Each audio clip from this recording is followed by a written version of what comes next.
시청자 여러분 안녕하십니까? 안녕하십니까? 예, 마음 공부하는 소울닥터 김석범 원장님 나오셨습니다. 네, 안녕하세요. 예. 자, 저희들이 김 원장님 월요일 날 네, 집회하는 그 네. 공고 보셨죠? 네, 공고 봤습니다. 왜 하는지도 잘 아시죠? 네, 그 당연히 집회를 해서 우리 앵그리 블루의 그 힘을 보여줘야죠. 그 참 이해가 안 가는 게 네, 공중파입니까? 네. 허접한 무슨 이 PP도 아니고 네, 공중파면 그 프로에 작가만 해도 그렇죠. 수십 명 붙어 있을 건데 네. 그걸 갖다가 그런 말을 하려면 네. 황장수가 문재인 사이가 네. 200억을 이렇게 대출해 줬다. 네.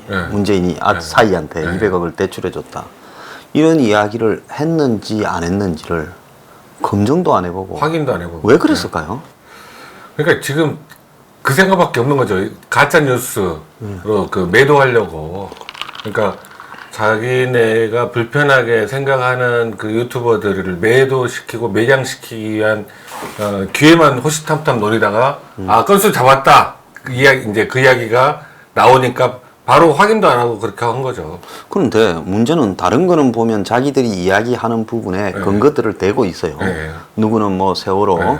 뭐 리본이 어디 북한의 노동당에서 왔다, 또 뭐 누구는 어쨌다. 네.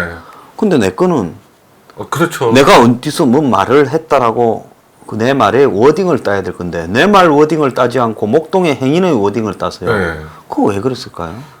그러니까 자기네들이 봤을 때 그거를 증거를 확인을 못한 상태에서 그냥 서둘러서 만들지 않았을까 그 생각도 들기도 하고 그 황장수의 그 뉴스 브리핑이 눈에 가시였을 수도 있죠.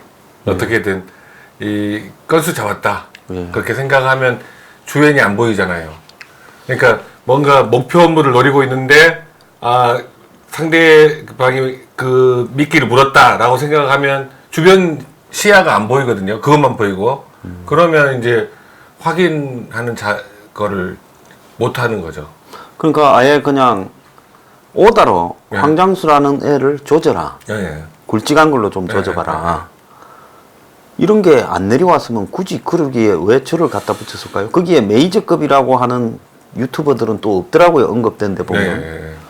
근데 왜 날 그렇게 저도 이제 그것만 봐서는 잘 모르겠는데 그 우리 황 소장님 다른 이제 뭐 예를 들면 거기에 언급된 분들은 저는 처음 보는 예, 다들 뭐 좀 사람들이거든요. 크게 이렇게 네. 그런 분. 근데 왜 거기에 황 소장님을 껴넣는지 저도 그게 이해가 안 가더라고요. 그러면 황 소장님을 타겟으로 만들어서 가짜 뉴스 생산하는 유튜버로 그 모으려고 그걸 기획을 했는지 그거는 알 수는 없지만 아무튼 타겟이 될 만한 그 좌파에서 타겟을 삼을 만한 유튜버는 없는 것 같아요 거기 안에. 예.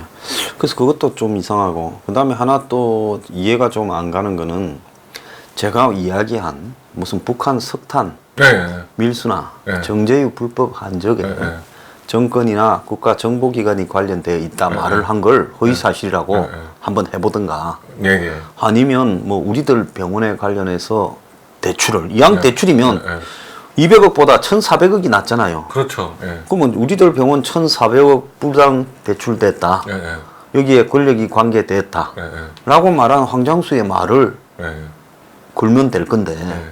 그러고 한번 따져보면 될 건데 왜 문재인 사이 200억을 걸어가지고 이제 그 우리들 병원 1,400억 그 대출을 까게 되면 자기네들의 범죄가 드러나잖아요.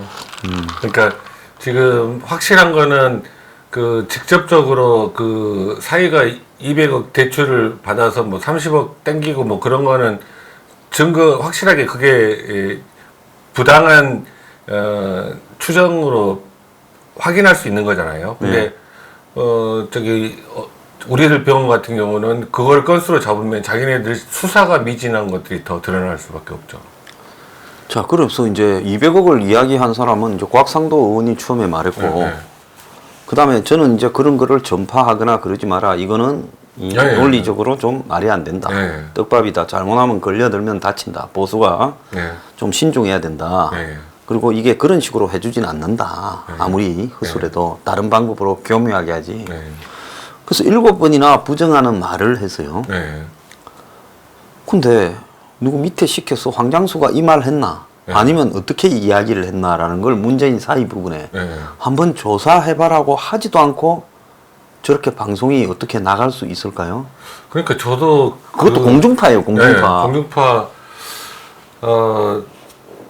또 그게 이제 제가 조금 전에 말씀드렸던 것처럼 목표를 의식하게 되면 그 기쁜 나머지 어떤 상황이 딱 걸려든 느낌이 들면 주변 확인을 덜 하게 되거든요, 사람들은. 그러니까 그리고 예를 들면 우리 이제 어떤 거가 내가 저 사람이 저렇게 하면 나한테 찬스다라고 생각이 드는 거를 예의주시하고 있다가 그거 상황이 발생했다고 생각되면 그냥 주변 상황 생각 않고 그것만 잡으려고 할 거 아닙니까? 예. 그런 거랑 똑같은 결과 아닌가. 그리고 그 목동이 행인이 이야기한 그 자체를 그냥 믿어버린 거죠. 그러니까 예. 믿고 싶은 것만 믿어버린 거죠. 그래서 이제 제가 이해가 안 가는 거는 다른 거는 전부 이제 그 인용하는 예, 팩트를 예, 해서 올리거든요. 예. 솔직히 말하면 보수에 막 지나치게 증거도 확인도 안 하거나 막 주관적인 거를 마음대로 한 부분도 좀 있어. 내가 제발 그러지 말라고 제 방송에서 신신당부들 했거든요. 예, 예, 맞습니다. 이 침탈에 구실을 준다. 예, 예. 그러지 않아도 죽이려고 하는데 그런 거 구실 잡아서 그렇죠. 공격하려고 예, 하지 않습니까? 그래서 7월 1일부터 이제 그 유튜버 등을 예, 이렇게 이 걸러는 예, 필터링하는 뭐 협의체도 하나 만들었잖아요. 예, 예. 그래가 이제 반복되면 문을 닫게 하겠다. 예, 예. 그렇게도 하고 있지 않습니까? 예, 자, 그런 마당에 이 사람들이 이제 작심하고 가짜 뉴스 예. 보도를 했는데 왜 저는 제 방송을 안 띄우거나 제 발언, 예. 제 발언이 뭐 6,700개 정도 해놨잖아요. 예, 얼마든지 있는데. 예, 예.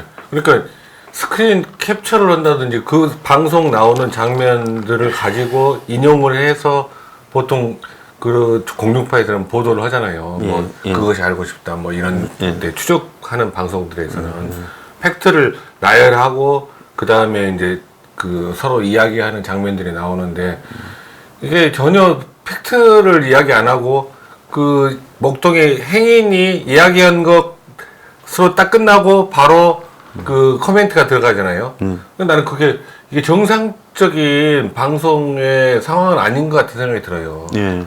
그러니까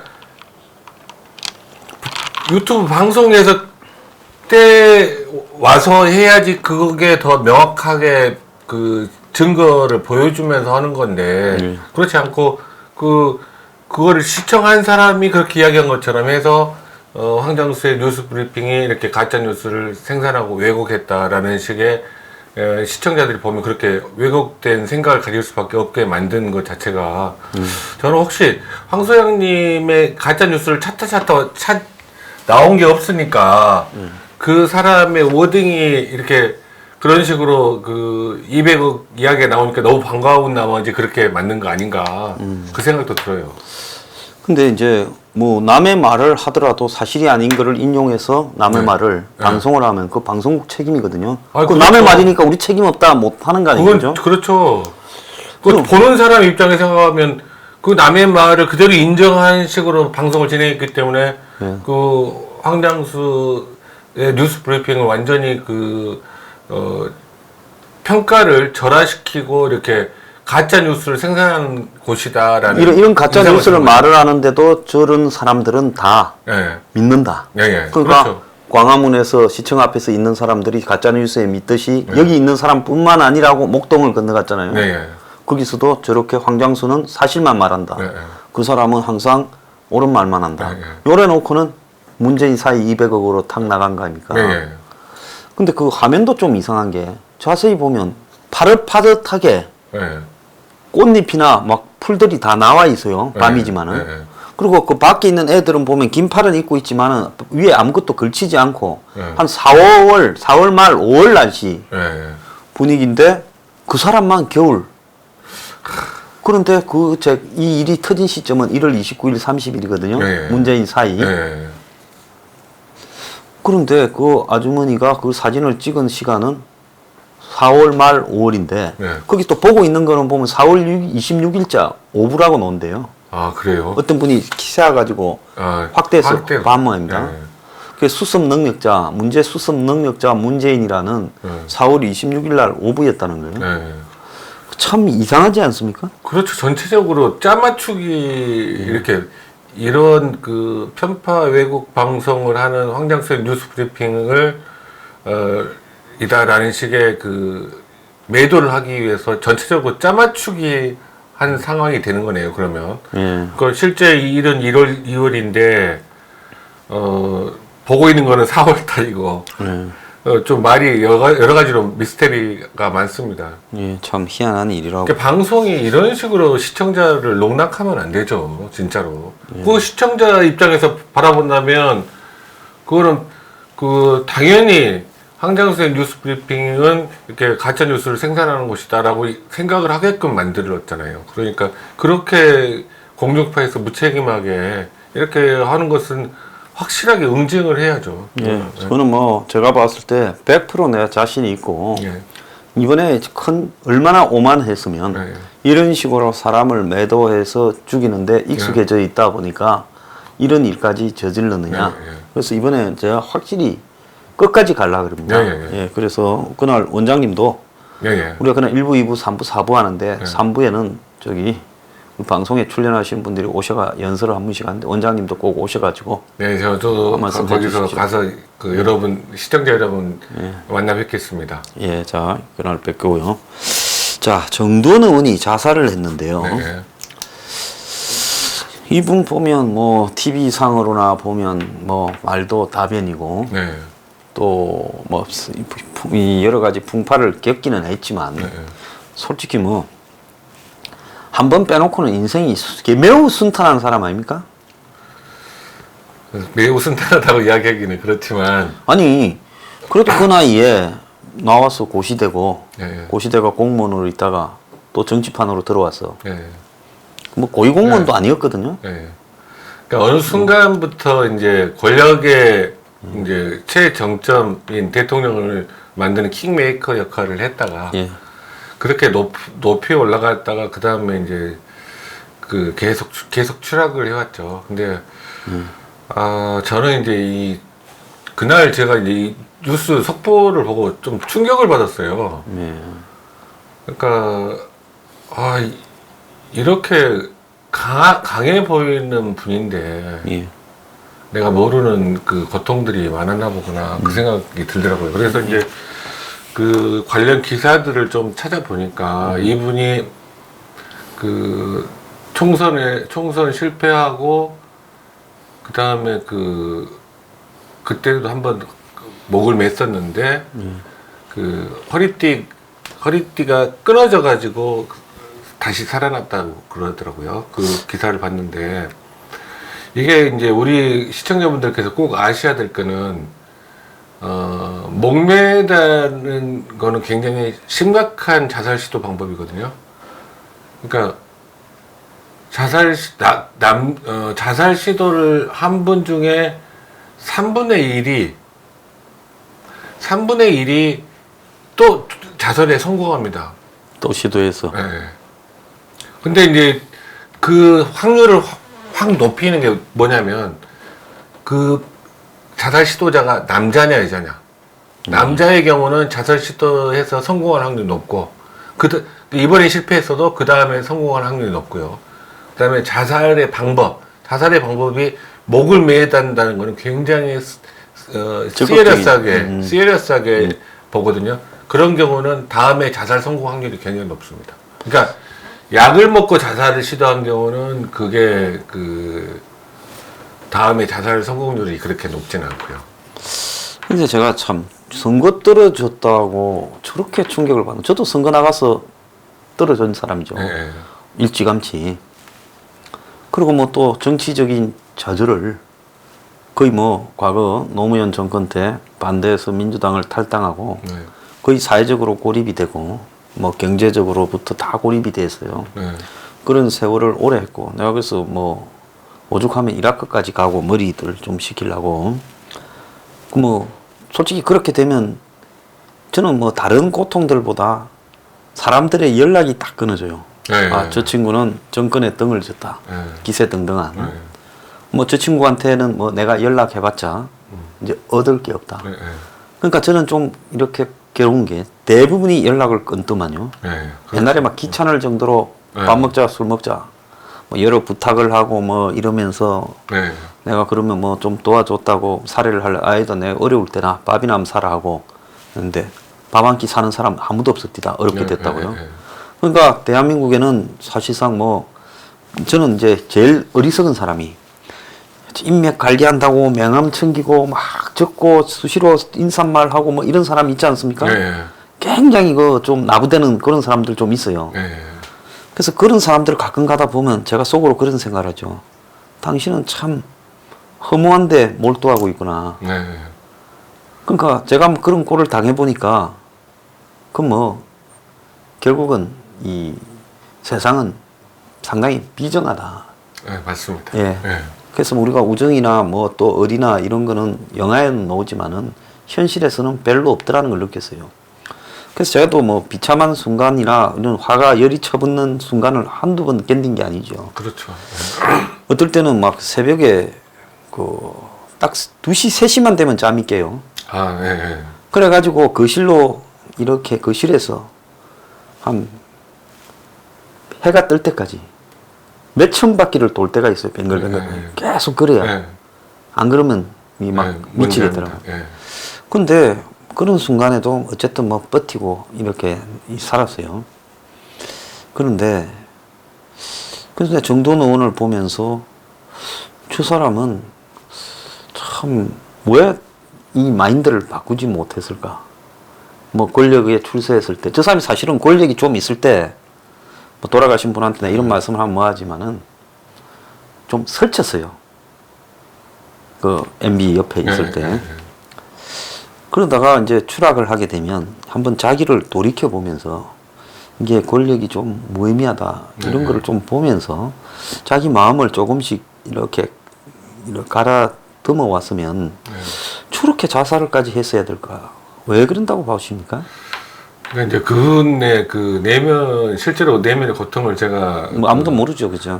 모르니까 뭐 쉽게 이야기할 수는 없지만 저는 이제 그분이 저는 그 생각이 들더라고요. 정두원은 그 친박계 친이계 양쪽에서 환영받지 못하는 사람이 돼버렸잖아요. 그러니까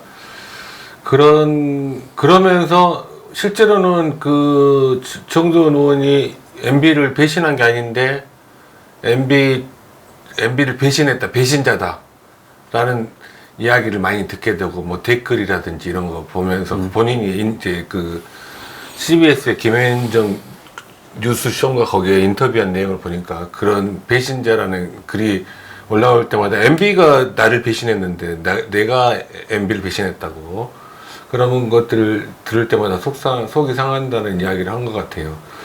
이런 식으로 이제 사람이 양쪽 진영에서 완전히 고립되면서 이렇게 나름대로 자유스럽게 정치 평론을 하는데 만족을 하셨으면 좋았을 텐데 그러지를 못하시고 자꾸 한계를 하루하루 살면서 한계를 자꾸 느낀 게 아닌가.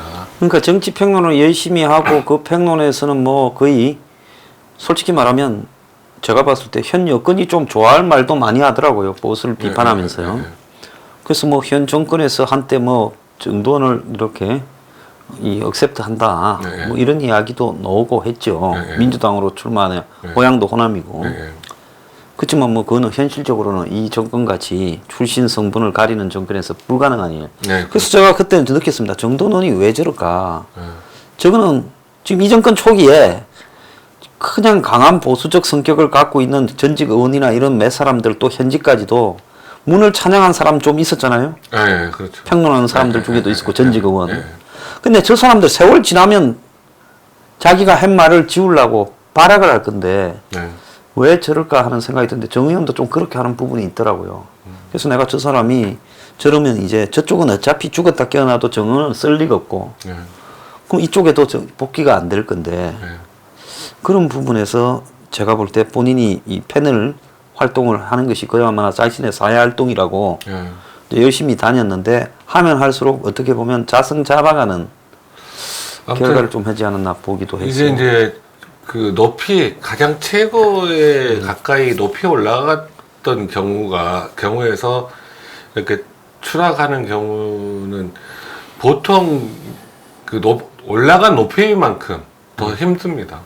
예. 떨어질 때 높이 올라갔을수록 떨어질 때 더 힘들어요.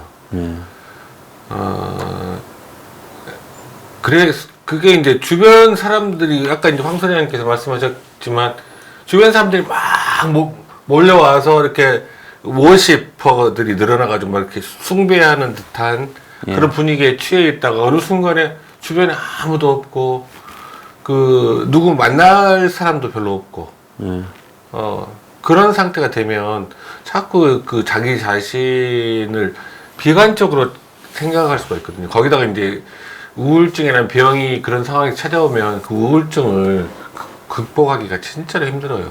뭐 저도 그런 경험이 조금 있는데 기분이 한번 나빠지기 시작하니까 막 며칠 한 이틀, 네, 2, 3일 갈 때도 있죠. 거기에 그냥 쭉 빨려 들어가거든요. 우울증이라는 병이 오면 그 상황에 자기 상황을 객관적으로 볼 수 있는 게 완전히 없어져 버려요. 그냥 너무 무기력하고 나 같은 사람이 이 세상에 존재하지 않는 게 이 세상에 도움이 될 것 같다라는 그런 생각까지도 하게 되거든요. 그런데 그날 오전까지도 방송에 라디오 SBS 라디오인가에 출연을 했다 그래요. 그래가지고 뭐 오전에 정태근 의원인가 하고 또 토론도 했다는 것 같은데 그 오전까지 방송을 자살을 하는 사람은 보통 만사가 귀찮아져서 한 며칠간은 그냥 틀 앉아 있다가 자살을 하고 그러지 않습니까? 꼭 그런 건 아닙니다. 꼭 그런 건 아니에요? 네, 그게 아니라 보통은 이제 결심을 했다고 해도 마지막 순간까지 계속 마음속에서는 갈등이 벌어지거든요. 그러니까 지금 오늘 새벽에 결정을 해서 오늘 오후에 자살을 했다 할지라도 오후 그 순간까지 계속 갈등을 하는 거예요. 죽어야 되는데 내가 죽는 게 낫나? 어떻게 살 수 있는 방법은 없나? 이렇게 계속 갈등을 하게 되는데 오전까지는 그 갈등의 끈을 계속 가지고 있는 상태에서 출연을 했겠죠. 근데 참 그런 갈등이 있으면 저 같은 경우로 보자면 만사가 싫어서 그런 밖에 나가기도나 입을 떼기도 싫고 계속 생각에 잠겨 있다 그럴 것 같은데 이 정도는 방송에 약속이 돼 있으니까 이제 거기 내 죽고 나서 그만인데 방송 약속이 뭐 아니 그게 아니라 그 순간까지도 갈등을 하고 있었던 거죠. 갈등을 하고 있었다. 네, 갈등. 그러니까 마지막 최후의 순간까지 투신 자살을 해도 그 최후의 순간까지 고민을 하는 거거든요. 참. 그러니까 사람이 산 목숨이 죽기가 쉽지가 않아요. 그래서 제가 이제 시청자분들께 꼭 알려드리고 싶은 것 중에 하나는 자살 시도를 했던 남자, 특히 자살 시도 방법이 목을 맸었던 그 전에 전력이 목을 매서 실패를 했다든지 어디에서 뛰어내려서 자살 시도를 했다든지 그런 시도를 했던 사람들은 진짜로 계속 주의해야 됩니다. 다음에 자살 성공할 확률이 굉장히 높아요. 왜 하필 또 남자예요? 남자는 자살 시도에서 실패할 확률이 적어요, 여자보다. 여자는 자살 시도에서 실패할 확률이 높고, 남자는 자살 시도를 했을 때 실패할 확률이 적어요. 그러니까 더 결단력 있게 움직여버리는 거죠, 남자들이. 전번에 보면 뭐 한 달쯤 됐습니까? 그 전미선이라고, 그 탤런트 영화배우 하는 분이 이제 지방에 가서 그 뮤지컬입니까? 뭐 공연, 연극입니까? 공연을 한다다가 호텔에서 동료들하고 어울려서 시간을 가지다가 밤에 1시쯤 호텔에 들어와서 바로 화장실에서 자살을 했거든요. 그분도 그러면 지금 생각을 쭉 해오면서 그랬겠죠. 연극 공연을 하고 그렇게 그때도 갈등을 했겠죠. 연극 공연을 하면서 갈등을 어떻게 해야 되나 하루하루 미루기도 했고 그랬을 거예요. 그전에. 근데 우울증이라는 부분은 약을 먹으면 덜해지나요? 안 그러면 약 일시적이거나 아니 약을 먹어서 완치가 됩니다. 우울증이요? 네, 완치율이 한 70에서 80% 사이가 약을 안 먹어도 되는 상태로 완치가 되거든요. 예. 그러니까 10 내지 20%에서 30% 정도는 좀 길게 만성적으로 길게 치료해야 되는 코스를 밟고 한 70에서 80% 사이는 그냥 약을 중단해도 우울증이 재발 안 하는 상태로 갑니다. 근데 그 우울증 치료의 가장 중요한 부분이 뭐냐면 우울증 약을 오늘 먹었다고 내일부터 좋아지거나 그러지 않습니다. 아무리 빨라야 2주 지나서부터 효과가 나타나기 시작해요. 예. 그러니까 약발이 진짜 잘 드는 사람은 일주일만 해도 좀 효과를 본인이 좋아졌다고 느끼는데 보통은 2주, 느는 사람은 6주 지나서부터 우울증이 좋아지거든요. 호전되는 게. 그러니까 우울증 약이 이제 뇌에 세로토닌이라는 신경 전달 물질을 올리는 역할을, 기능을 올리는 역할을 하는 약물들인데 그게 그 작용이 나타나는데 시간이 그만큼 걸리는 거죠. 그러니까 약물 치료가 굉장히 효과가 좋습니다. 예. 그래서 이제 본인이 좀 그런 게 있다 하면 네.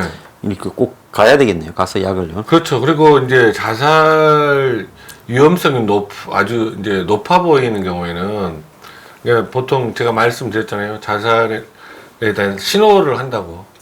그러니까 주변 사람들한테 마지막 순간까지 신호를 보내요. 나 살고 싶다라는, 나를 살게 해달라는 신호를 보내거든요. 그런 신호들이 보통 나는 그 마지막으로 여러 가지 것들을 정리하는 모습들이라든지 죽음에 대해서 자꾸 이야기한다든지 그런 경우에는 우리 시청자분들께서 그런 친구분이나 누구를 만나면 그럴 때는 직접적으로 그 상대방한테 자살할 계획이 있냐 직접적으로 물어봐야 됩니다. 그럴 경우 자살할 계획이 있냐, 자살의 방법은 어떤 걸로 생각하고 있냐 직접적으로 물어봐야 돼요. 자, 그 성격들 중에 자살이 쉬운 성격이 있고 아닌 성격이 있습니까, 사람에? 아, 그렇지는 않습니다.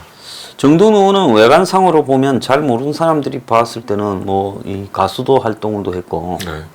음반도 내고 그냥 굉장히 활동적인 사람처럼 비춰졌지 않습니까? 네.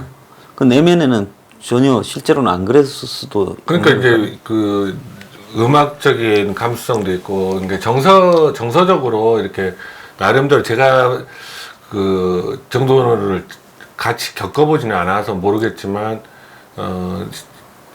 언론에 나온 걸 봐서는 이렇게 기복이 조금씩 있지 않았을까. 예, 업앤다운이. 예. 예. 그런 생각이 듭니다. 최근에 근데 다운되어 가는 추세였지 않을까. 그래서 이제 식당을 얼마 전에 이제 네. 예, 저 작년 말인가 마포에 개업을 해가 네. 일식점을 네. 했죠. 네. 그래서 삶에 대한 의욕이 없으면 그 식당이라는 게 해보면 아무나 할 일이 아니잖아요. 엄청 힘들죠. 그럼 또 본인이 뭐 식당에서 일하는 게 아니었을 거고 주로 이제 자기 아는 사람들을 오게 하는 이런 부분이었을 건데 네. 그런 것도 스트레스로 좀 작용을 했을까요? 그랬을 것 같아요, 제 생각에. 예. 그리고 최근에 그 자영업자들 쉽지가 않으니까. 신규 음식점 새로 오픈하는데 중에 살아남는 데가 별로 많지가 않으니까요. 10개 오픈하면 하나가 살아남는다고 하더라고요. 좀 우울하면 아예 뭘 일을 벌리지 않는 게 더 낫겠네요. 아, 우울증이 있을 때는 저는 무조건 그 새로운 일 시작하지 말라고 그럽니다. 그러겠네요. 가만히 보면 일을 많이 해서 잊으라고 할 것 같은데 그러지가 않아요. 정도는 케이스를 보더라도. 새로운 일을 시작하지 말고 우울증이 좋아진 다음부터 새로운 일을 하라. 그렇게 말씀을 드리거든요. 그리고 우울증이 있는 상태에서는 양가 감정이 심해서 이렇게 할까 저렇게 할까 하는 결정을 못 내립니다. 보통. 그리고 자기 자신을 위한 결정을 못 내려요. 그러니까 잘못된 결정을 내리기가 쉽죠. 우울증이 있는 상태에서. 그거 아주 감안을 좀 잘 해야 될 문제예요. 네. 예. 자, 오늘 1부를 마치겠습니다. 네. 정동호 자살 참 안타깝습니다. 네, 안타깝습니다. 자, 예. 자, 마치겠습니다. 네. 예.